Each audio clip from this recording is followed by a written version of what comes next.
Fried rice তো অনেক খেয়েছেন, এইভাবে সহজ পদ্ধতিতে বানিয়ে ফেলুন না ভেজিটেবল রাইস।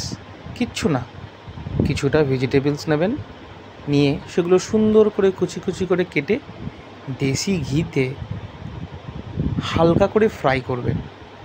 সাথে কিছুটা মশলা দিয়ে দেন, যেমন গোটা গরম মশলা, গোলমরিচ, কাঁচা লঙ্কা, তেজপাতা, নুন আর চিনি। এইগুলো দিয়ে গোটা গরম মশলা, তেজপাতা, লঙ্কা এই সব কটাকে সুন্দর করে হালকা ভাজা করার পর তার মধ্যে কেটে রাখা সবজিগুলো দিয়ে দেন।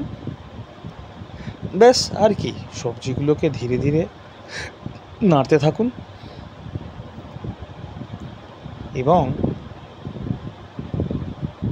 ততক্ষণ নাড়ুন যতক্ষণ না হালকা ফ্রাই হয়ে যায়। এইভাবেই নেড়ে চেড়ে ভাজা করতে করতে পারবেন।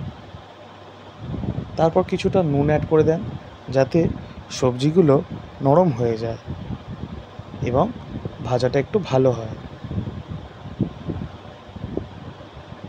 আরেকদিকে বাসমতি চাল ভিজিয়ে রেখেছেন, নেন, সেটা নিয়ে এবার ভাতটা শুরু করে দেওয়ার পর্ব।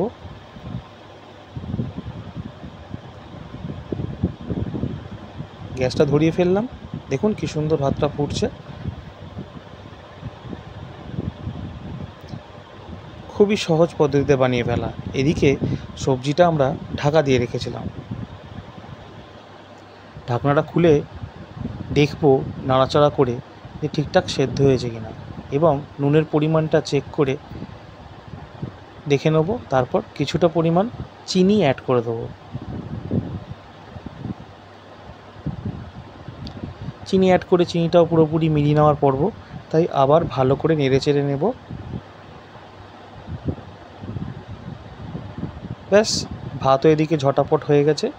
সুন্দর করে ভাতের ফ্যানটা ঝরিয়ে নেব এবং একটু হাওয়ার মধ্যে ভাতটা বসিয়ে রাখবো। এর মধ্যে দেখব সবজিটা হয়েছে কি না।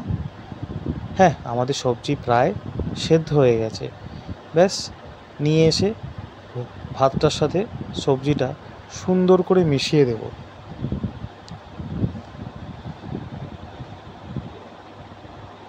মিশিয়ে কিছুক্ষণ সেটা ঢাকা দিয়ে রেখে দেবো।